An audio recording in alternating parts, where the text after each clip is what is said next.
Welcome to Expedition Self on OMTimes Radio with lifelong learner, entrepreneur, and creator of the worlds of Expedition Self, Sam Parado. Sam shares 4 decades of studying, guiding, and teaching how to go inside so we can build an incredibly powerful, dynamic, and validating relationship with the self. Expedition Self is laced with stellar, unexpected insights about what it means to be human. Listen now and ignite your self-development process with Sam Parado. Well, hello, welcome to Expedition Self, and I haven't heard our music for the show in a while because tonight I'm live again after a very long stint away from the show, and I'm super pleased to be here, although I'm going to say right out of the box, I'm not here next week, but we'll be back the week after that, and then here for a while. So we're going to be talking about how people get compromised in the next hour. And it's kind of a long story to even get to the subject because I'm going to weave it around my past month's time away. And this time I'm going to call like a sabbatical. So even though I'm not in higher education, it definitely felt like a break, a study break, right? Kind of a lifetime. And it was a chance to reclaim and regroup, and a time when I could, invite and open to the messages, right, and the communication that the universe and my own psyche had for me. So I do know lots of people don't get an opportunity to stop working for a block of time more than a week here or there and look around and gather themselves up again. So I want to start by acknowledging that I feel like I was pretty lucky to actually be able to do this. And I'd like to think that there's a way to create breaks like this for ourselves, everybody, but that's probably a topic for another show. So my first part of the trip, I went to Sedona, Arizona, and then I went to Lake Havasu City in Arizona, which is basically where I grew up, on the lake and the Colorado River. And then I came home for a few days and then took off for a 10-day vacay in Disney World. So I pretty much started the entire adventure declaring how, I wanted to reclaim parts of myself that I had lost or left behind. Now, I just have to say that I imagined that I was going to like what I reclaimed. Like I'd go shopping and be given a bag of unexpected trinkets and gifts that I had packed up long ago. And I was going to be so excited to open it up and exclaim in some way, "Oh, wow, I had forgotten you," right, with delight. Well, this was not the case. And as is always, I am amazed by the arrogance of my own mind, how much I always think I know before I don't know. And so I was shocked at what showed up and unprepared. And I got, in my desire to be with things, I certainly got completely sucked inside of it. And so it doesn't sound very flashy or sexy, but basically the thing I was given was terror and panic and fear. Right? The first half of the trip, I spent living in a constant state of fear. And it wasn't like I don't have a recollection of noticing it when I was young at times. And, that I've made contact with fear in the present plenty of times, but never has it basically run all day, every day, consuming and filling up really all of my background thoughts, like worrying about what may happen, the 1 in a millionth possibility of something or another. And so it was hard to relax and be in the moment because I was managing this incredible sense of fear that kept dogging me basically around every corner. Did I think that was a piece of myself I was supposed to reclaim? Who wants that? No, you're that's supposed to be, handled, right? Absolutely not. So mostly because I thought fear has made its presence known, right, in my life, my everyday life. I mean, I've studied it and paid attention to it for long blocks of time. But what I actually saw was this entire layer of growing up and how afraid I really was. Like a rampant, continuous, consuming, paralyzing, being a buzzkill, right? It's just, it descended on my like sensory life experience while I was on this trip.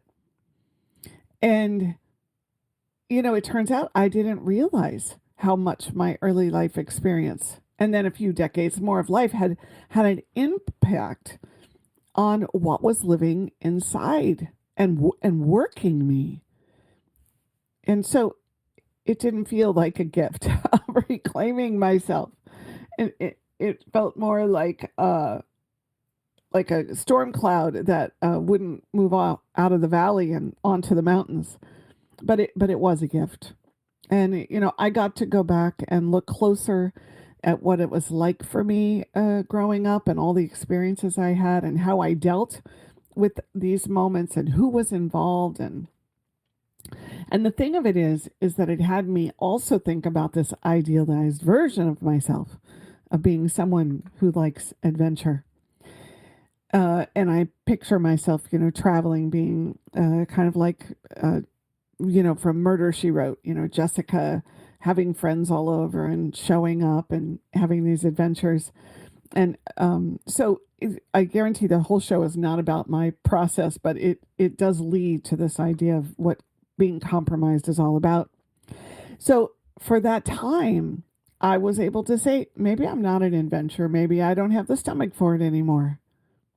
And I actually just want to clarify, just so you know, I was not rappelling off of cliffs, right? We were really doing very little that was risky. It was like driving down the highway or going to the Grand Canyon or being out on the lake, like things I would normally have very little trepidation about doing. Well, except for going to Jerome, which is this little mining town that sits on the side of this mountain. But even that, my memory of going there was not one that I had fear in it. But when I went back, I think I did feel fear of all those hairpin turns and sitting on the side of a mountain, hanging there, right? Not really. Okay, so I share this because it really makes the point that when you ask to see something in yourself and you create the space to invite it in, never, and I mean never, can you know what will be served up. And the second big thing that happened is that I found myself in double and triple binds trying to hold space and build intimacy with the group of people that I was with. So, I want to just stop here in a moment. Is if anybody can relate to this idea that you're trucking through life and all of a sudden find yourself in some layer of yourself that you never expected, I'd love to hear from you. The number's 202-570-7057. But in addition to that is if you've ever gone with a group of people and found yourself in a place where you're trying to like hold space for where people really are and their needs and what they want and your own, and also build intimacy at the same time. I'd love to hear about that. It fits, right, that I'm all about creating more connectivity and deeper relationship. And so part of this trip was my own personal kind of investment in creating this with all the people that I went with. But in truth, the way it actually played out, I was dealing with so much coming up inside of me. And the space wasn't really safe enough for some of the truths that probably could have come out or needed to come out or that were actually there. And I pretty much imploded by the last day. And I made some pretty big communication faux pas moments. And I then wanted to be in the resulting dialogue that went with working it through. But humbling, so humbling, HUMBLING, humbling, and again, good growth stuff. Now, I'm a few weeks out from it, so it's easier to talk about it, right? But you can imagine I was fully feeling and engaged with it, right? So much harder to actually play out and live through as I was there. So perhaps the hardest part was how issues with my son, they showed up, like how I've been relating to him through college, because he just graduated, and the distance between us that I wasn't tackling. There was just so much there, and I didn't see it, right. It wasn't easy to handle, and I felt defensive and hurt and reactive. All this stuff we try to stay away from, and yet I was sucked right into the middle of it, and it was so painful to hear. You know, like I didn't know things had gotten left behind. I didn't realize how much I wasn't working with, that really got left behind from decades ago, but also, in my life, but then got left behind inside of my relationship with him. So it was kind of like, um, there's shock, right? That, oh, I asked to show me pieces that were left behind, and I actually got given pieces that were left behind, really, even, in the here and now. And so it did have some to do with my fear, because much of what was off about us had to do with my fears. My fear of being too pushy and dominating, my fear of how he'd get on to the next stage of his life. So think about it, right?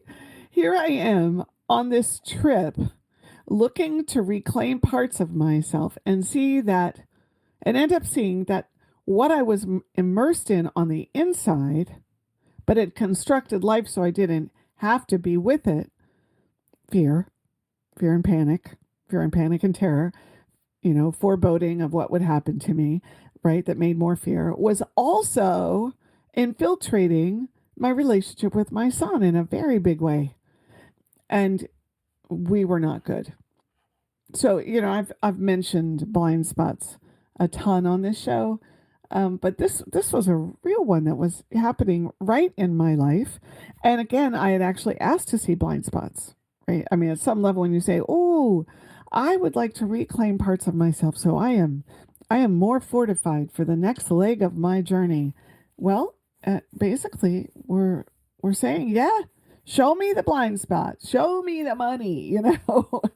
And I just think that it's one thing to think it, and it's another to actually live through it. And I got to just live through it.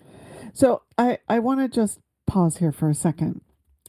Remember, everything about what matters to me in life is to look for the growth in it. It was right to see things about myself that are limiting my life experience, to see the bad news, to see the things I wish were not true.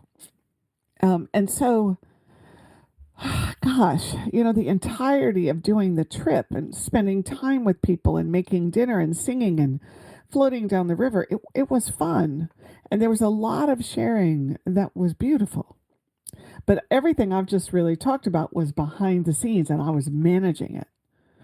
And although I knew those things were behind, right? Because, well, let's face it, there's always the unspokens and the unsaids and the withhelds, right? The stuff we hide from ourselves, right? But I truly didn't know this layer about my fears was so incredibly huge. And I didn't realize that I had jumped over a bunch of relationship work with my son, because in my head, I was kind of intellectually choosing the way it was going. But the reality is, of course, it had to come through. Because when you're committed to growing, when you put it out there and say, I want to be an authentic being, I want to be somebody who's vital and alive and conscious, that which is not whole or out of integrity with who you say you are will always find a way to be seen and heard. It will always find a way. It always comes through one way or the other. Growth work is all about how you relate to it when it finds its way it onto the stage, when it finds it gets its mic, right? And it has a lot to say to you. It's growth work is about, am I going to really show up and let it settle inside of me, right? And do the work on yourself and keep that flashlight pointed inward, right? When it shows up, because there's no question, right? Most of the time when things show up, it's very easy to blame it on something else other than your own life experience and how it comes through. And the whole idea that you even want to blame means there's judgments in there and all kinds of goopy stuff, right? That we human beings find ourselves caught up in. And so I see that as going to the growth gym, right? Every time that I find myself in a moment where I am being given something I didn't expect, something I didn't plan for. And so this trip was like, put that on steroids and make it exponentially 20 times bigger. And I felt like I was being put through my paces, and I was being stretched, and I was being pushed. And it was all really at some level at my own behest, my own request, right?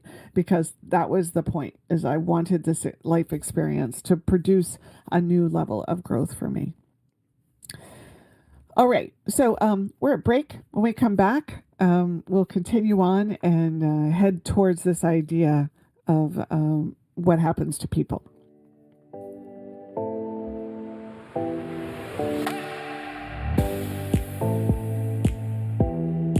The best of the holistic, spiritual, and conscious world. OMTimes Radio. IOM-FM. Ascending Hearts is no ordinary dating site, but a spiritual dating site with a purpose, to link you with your soulmate. We engineer the serendipity so you can trust that you will attune with someone that has the same matching vibration as you. Ascending Hearts, the conscious dating site for the spiritually aware. Try Ascending Hearts for free. ascendinghearts.com. My name is Victor Furman. Some call me the Voice. I've always been fascinated with human nature, spirituality, science, and the crossroads at which they meet. Join me Wednesdays at 8 p.m. Eastern on OMTimes Radio, and we'll explore these topics and so much more on Destination Unlimited. If I could be you, and you could be me for just 1 hour. If you could find a way to get inside Each other's mind. walk a mile in my shoes. walk a mile in my shoes. Walk a mile in my shoes. We've all felt left out, and for some, that feeling lasts more than a moment. We can change that. Learn how at belongingbeginswithus.org, brought to you by the Ad Council. Walk a mile in my shoes.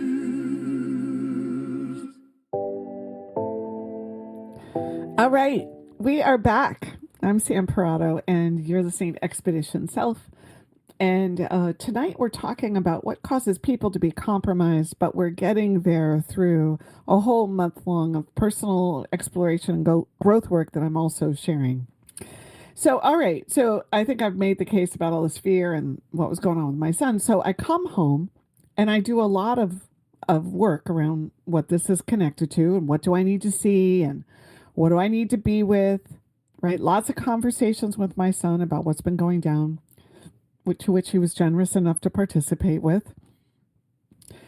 In the middle of this trip, I was pretty raw and vulnerable. I didn't feel like I could make much sense of everything, and I just tried to keep letting things flow through me without latching on and holding on to a thought or conclusion to try to get the stuff to go away, right? I figured it's like, when a wave comes through, you let the wave come through until it kind of washes itself through. So lots of feelings, and not all the thoughts were nice. Like, many of them were personally defensive or reactive, but my goal in there was just to watch. So another thing that became really clear was how I've been running ragged, trying to get new projects off the ground and hold life together. And, do you know that place where you just feel like you have to keep working harder and be more determined because it's the only way to get where you're trying to go? I don't think it's unique to me. I think a lot of us have this. But so this survival pattern has been running for me for a long time. And I'm kind of embarrassed to say it, but I've been pretty rigid about it, right? Like it has to go this way. I have to keep doing what I'm doing, right? Because otherwise I'm never going to get where I'm trying to go.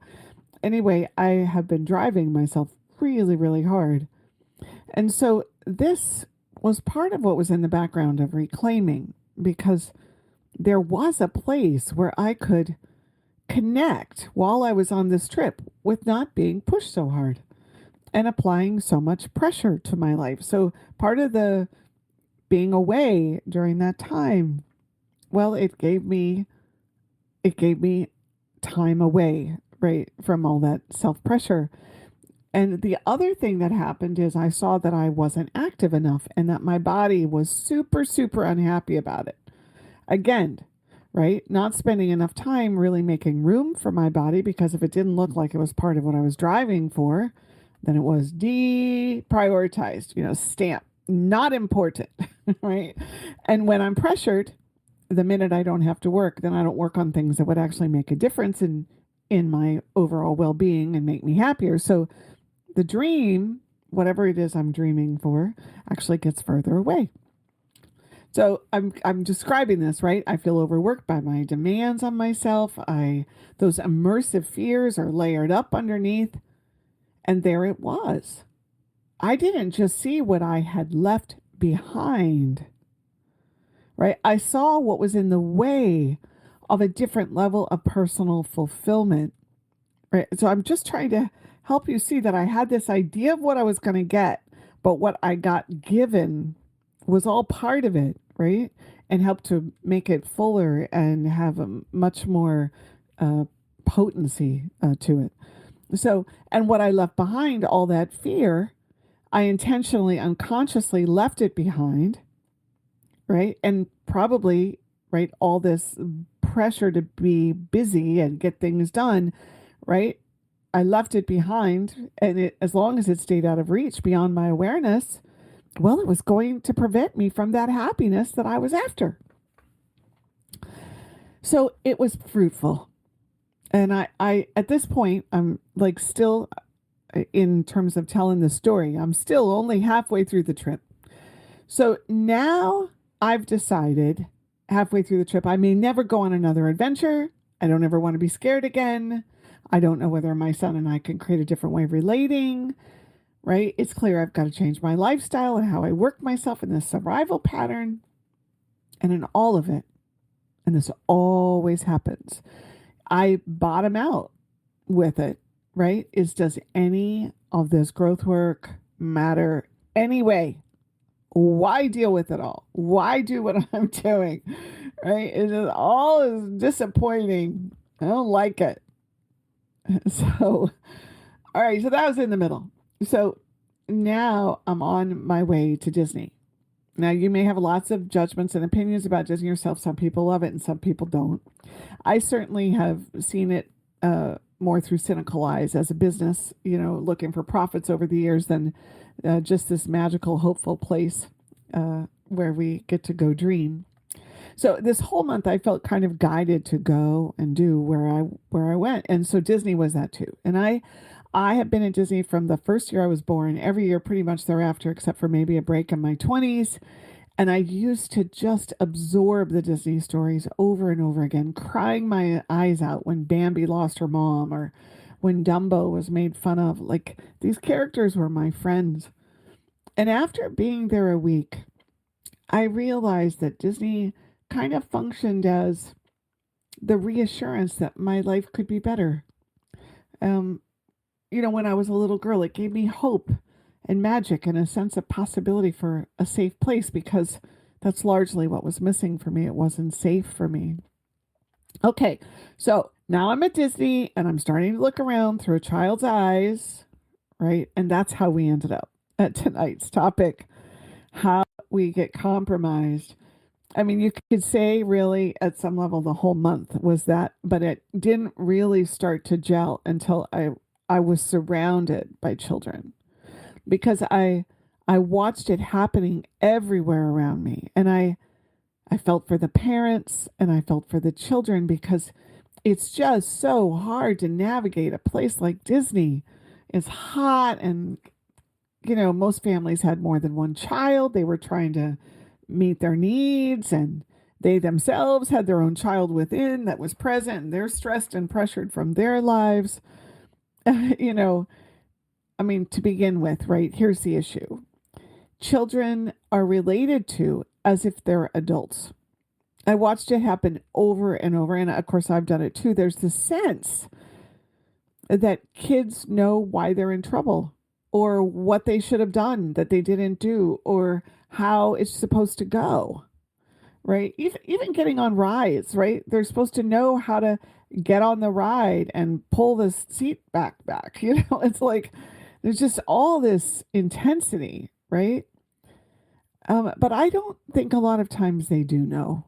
And I wish we could just have so much more room for where children are and what it is that it takes to grow up, especially because I think I'm still growing up, So anyway, here's one of the moments. We were walking through the new Star Wars area of Hollywood Studios, which is really, really amazing. And there's this little girl, maybe 6 years old, and she is mesmerized looking around, like studying and paying attention and in awe and, contemplating, taking in all the details and the sounds. But she's walking slow, kind of slow, right? And so her mom is about 10 feet in front of us, and she's over to our left, right?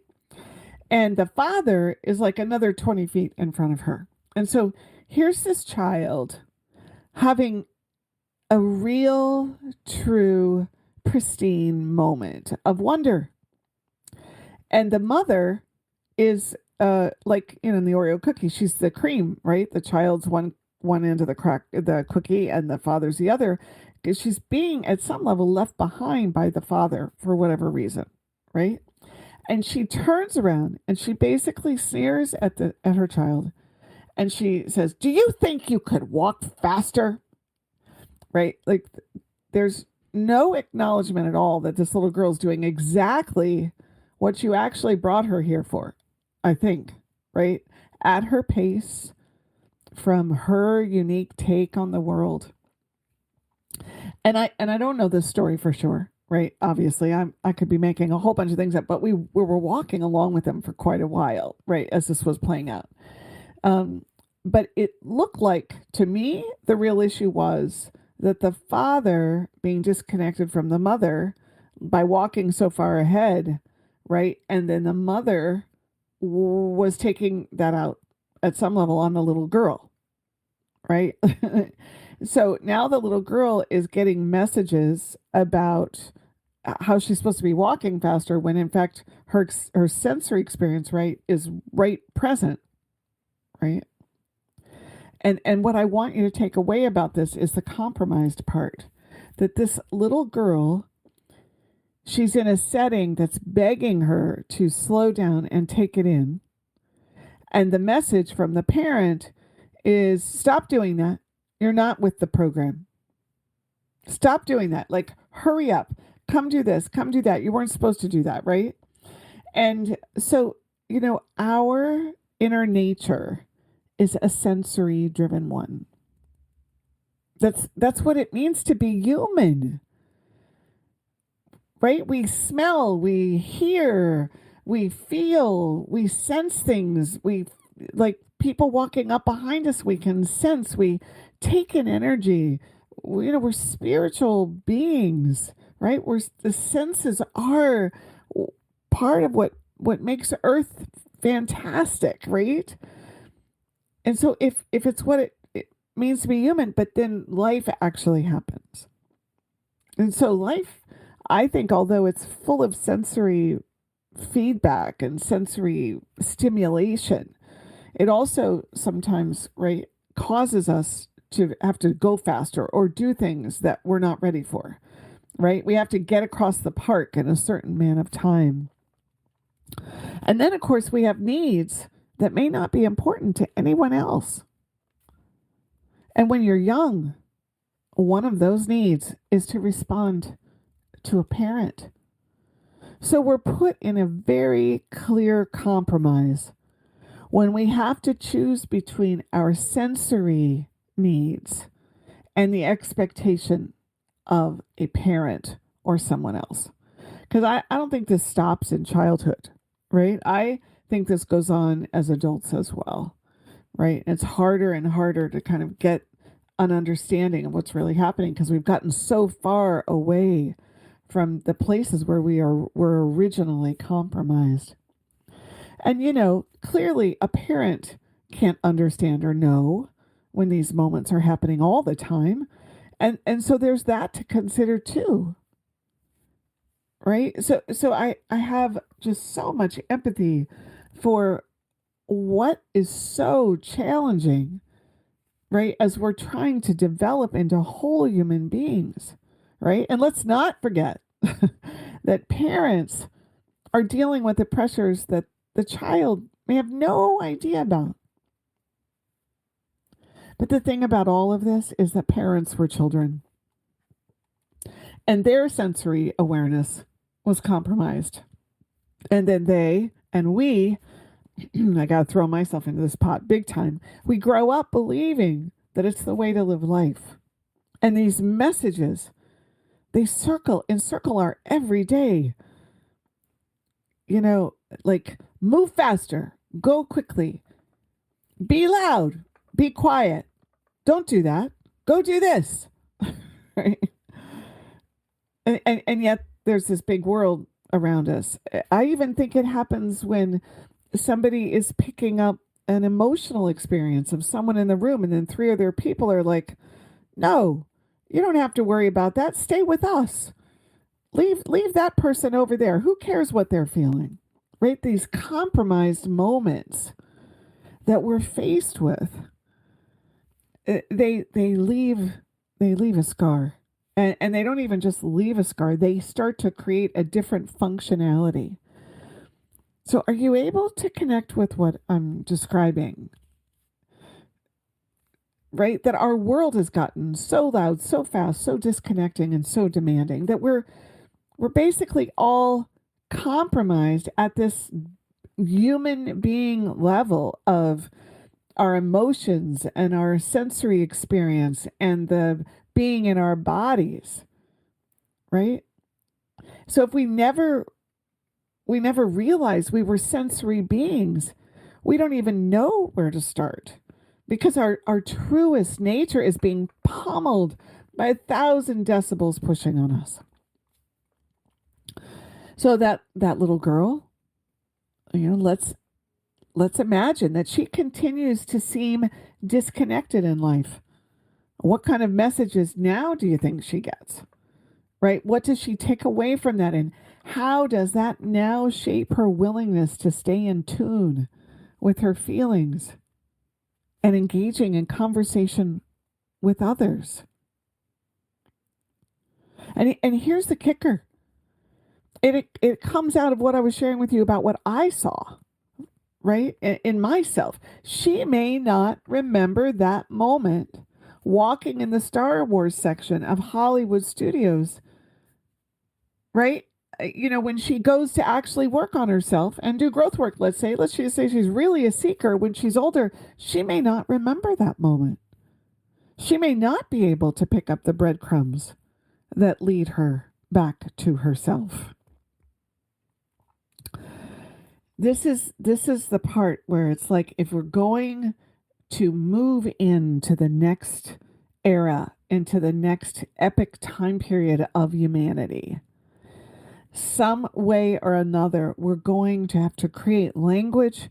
We're going to have to be able to take this out of the places that get ridiculed, where they call things as psychobabble or mumbo jumbo. We're going to have to get this idea into the mainstream that we are sensory beings, and staying whole is actually the skill of success. Staying whole is the skill of success. So on another night, I got another story. We were waiting for the bus back from Disney Springs to our hotel, and there was a dad, a mom, and 3 children. And one of the children was clearly in trouble, but it wasn't real obvious why, right? He was about 6 years old, maybe 5, and the dad says, "Get over here and just sit in the stroller." And the little boy says, kind of tearful response, "But Dad, I don't want to sit in the stroller. It's for little kids. I'm not a little kid." And so the dad gets kind of more riled up and walks him over to it and places him inside. He's got no choice, right? He's been placed in there. He's sitting. And then he starts to cry. And the dad says, "Don't be a baby. Stop crying. Stop being a baby." And he says it a couple of times. And so OMG, I just need to say this. I practically came out of my skin on this one, right? Here is a compromised moment, if ever there was one. Sit in the stroller and then don't be a baby. The undercarriage of that, the go beyond, way even that, right? Your feelings don't matter when I'm upset with you, right? Because he doesn't know it, but the dad doesn't know it, but his heart's closed. And crying is something you're supposed to be growing out of. Okay. Compromised experience, right? Just so many mixed messages. And again, I want to say that talking about these things, I think helps a lot when they happen, but I think it doesn't happen a lot, right? I don't think we know how to go back. I don't think it's normal, right, to go back and say, "Let me talk about how compromised you were in that moment, son," right? Okay, when we come back, we're going to talk some more about how we get compromised.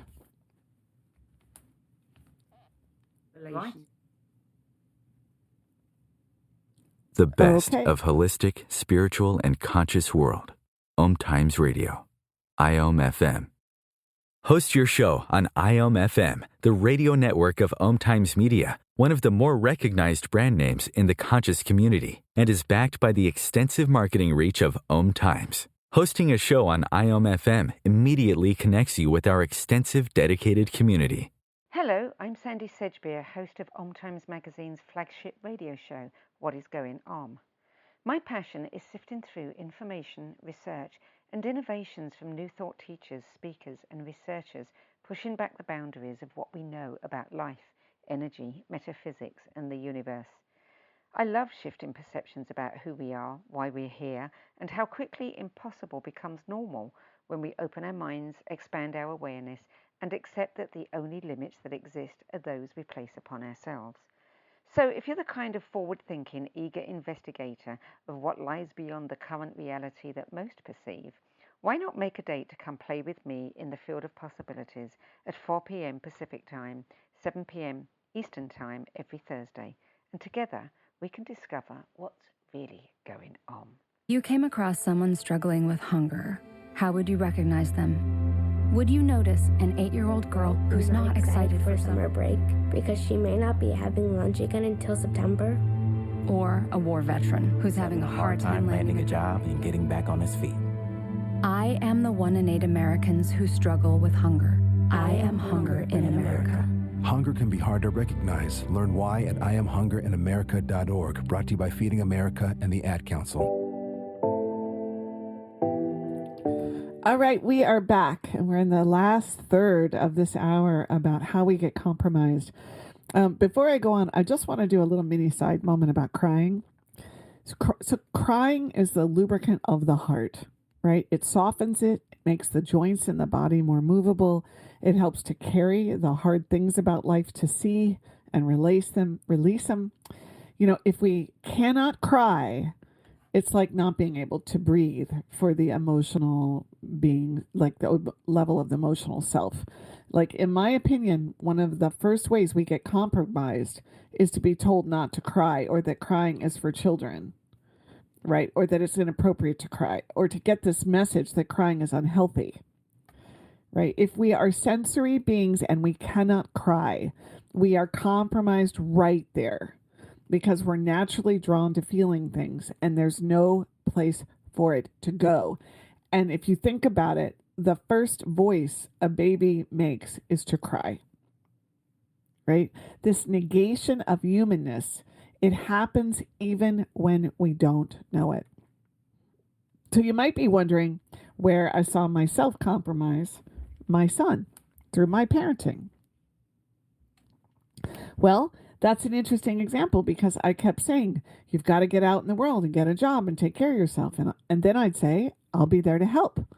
But in my heart, I didn't really feel that way, right? One of the ways parents get in trouble inside is that they have thoughts and feelings that don't seem acceptable or loving. And then they get stuck, in their own minds. Well, I was stuck, right? And not having any way to work that out caused mixed messages so that my son ended up feeling confused and had legitimate feelings about heading out into the world.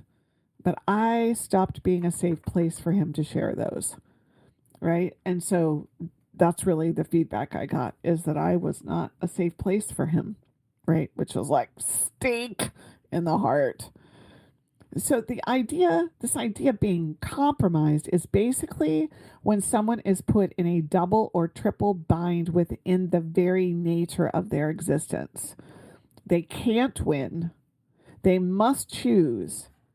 And when that happens, they discard some part of themselves in order to get through it.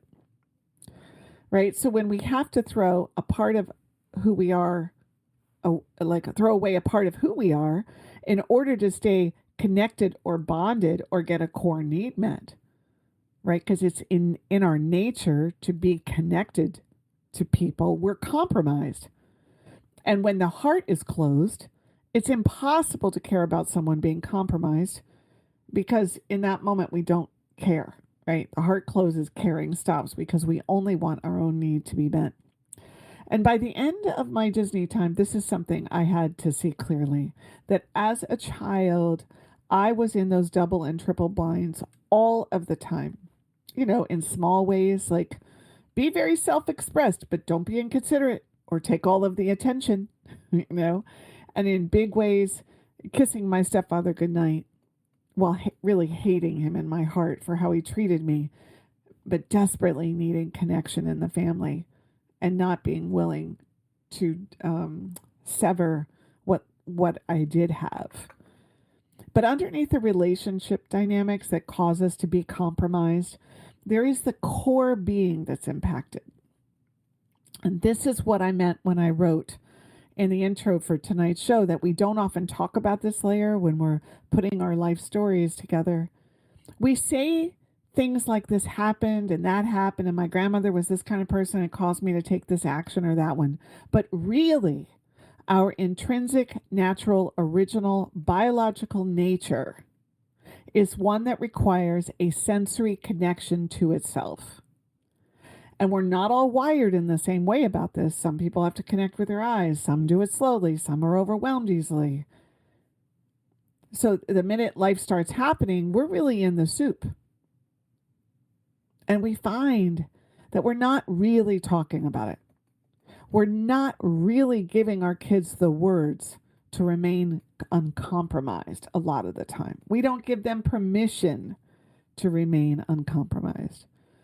So I know I'm not sharing stories where we watched it work for the parent and the child, or my view of whether it worked or not. I know a little judgment in there, but it was more of just like the observation of it all. But there were plenty of those, and I think this was part of reclaiming my parts of myself in my life. You know how I mentioned that I wasn't taking good care of my body. Well, if I have compromised the relationship between my sensory self and my intention and survival patterns, well, then my body wouldn't matter so much. It wouldn't show up as important.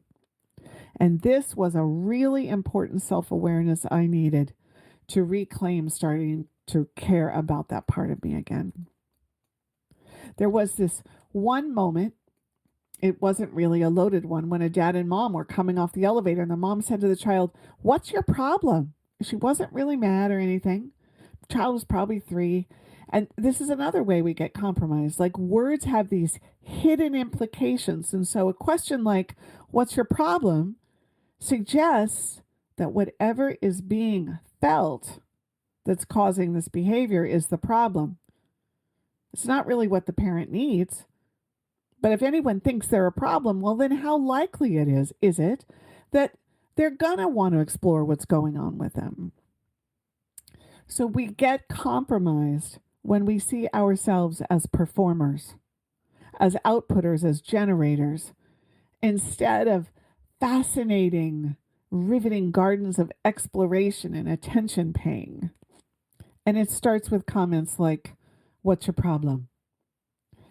In and of itself, those words shouldn't be such a big deal, right? But when you're dealing with a world that reinforces and screams, disconnect, right? Like, compromise yourself so you could get along. Don't notice, don't cry, don't feel too much, because you won't be able to stay in control. Make it happen, be successful, show up, eat what's in front of you.